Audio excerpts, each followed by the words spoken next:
Welcome to the end of the John Francis Foundation film on wilderness safety. I want to applaud you for your patience and persistence and good taste to watch this film. I know film made by volunteers is not as interesting as professional actors, but we strongly believe that the information in this film is life-saving and important to people who want to go out into the wilderness, enjoy the beauty of nature. Why do we know this? Because the John Francis Foundation, over the last 12 years, has been involved in 45 missing persons cases in 19 states and Canada. We've seen it all. We've seen people get injured, lost, and unfortunately, many fatalities in the wilderness. This is 2019, and we're currently involved in 3 missing person searches. We're here in northern Minnesota in the Namadgi State Forest looking for a missing hunter. We're looking for a young woman out at the state of Washington in the Cascades Mountain. And our latest is searching for a young woman in Maui in a state forest. Part of our skill and part of our knowledge comes from this book, Lost Person Behavior, written by a professor at the University of Virginia who's an international expert on search and rescue. This book has become the Bible in search and rescue, and we refer to it frequently during our missing person searches. What have we learned over the last 12 years since we began the search for my son John in the Sawtooth Mountains of Idaho in 2006?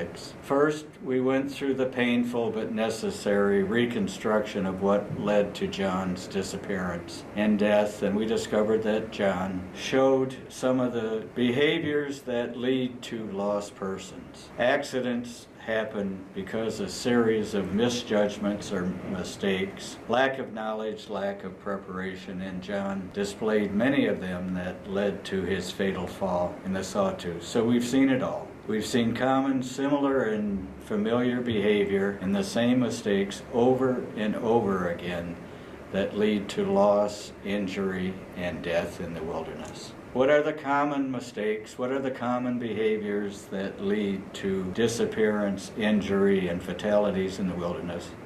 It's going out with a lack of knowledge, a lack of preparation, going out with the wrong equipment or not the equipment at all, wrong maps or no maps, a lack of planning, frequent errors in judgment, overconfidence, people get over their heads in areas, and lots of risk-taking. But we were involved in one search that actually led to a life-saving event. The Reverend Elaine Barber, who was an Episcopal priest in Minnesota, went out with her husband Dick canoeing in the Boundary Waters canoe area, Quetico in Canada. They were in a canoe together, and they got into rapid water, and their canoe capsized. Elaine was able to make it ashore with lots of equipment, but unfortunately her husband Dick drowned. She came ashore, she set up camp, and she got out her spot personal locator beacon that her sons gave to her as a present before she went out into the wilderness. She sent out a distress signal. It went to the